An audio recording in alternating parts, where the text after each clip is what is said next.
Welcome to the Norse podcast. I am Kyle Knoble. This is Justin. And I'm Mama Manning.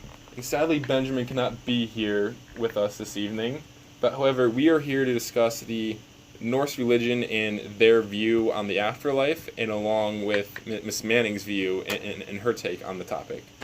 So just give you a brief rundown.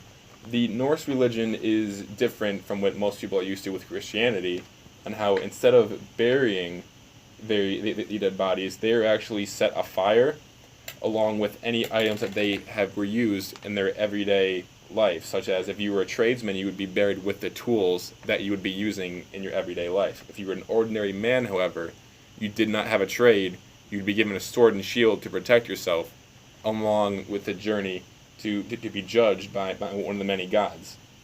After you were judged, you would then be sent to two different locations.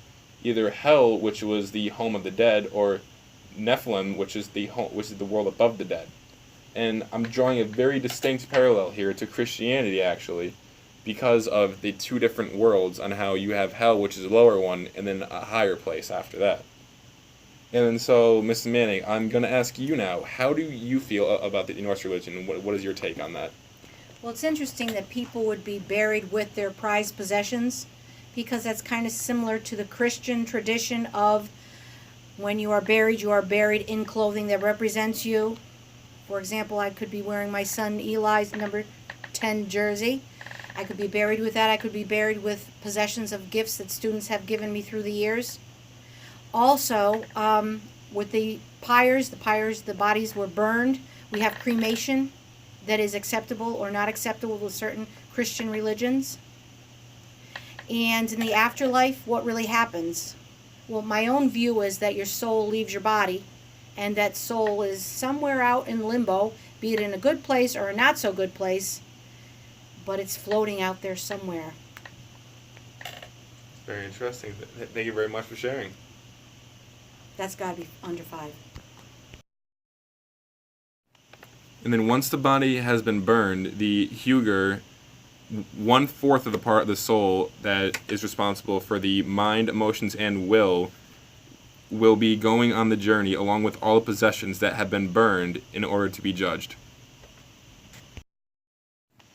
Okay, now what do you think of that, Miss Manning? I think it's interesting that the soul would be on a journey. That's a very Christian ideal as well. So in terms of the Christian belief, once you pass away, your soul either goes to a nice happy place because you're being rewarded for your good deeds during your earthly journey or life. If you weren't such a good person on earth, then you are punished. You're sent to the warm place where you get a really bad sunburn, if you know what I mean. And then you have to prove yourself through good deeds there and become a better person and be rewarded later on. Okay, Miss Manning, well, we just want to thank you for being here today and providing us with your opinion. And Oh, it's great to be here. Thank you so much for asking me questions. Go Hawks and go Giants! all right, this is Miss Manning, Justin, and Kyle signing off.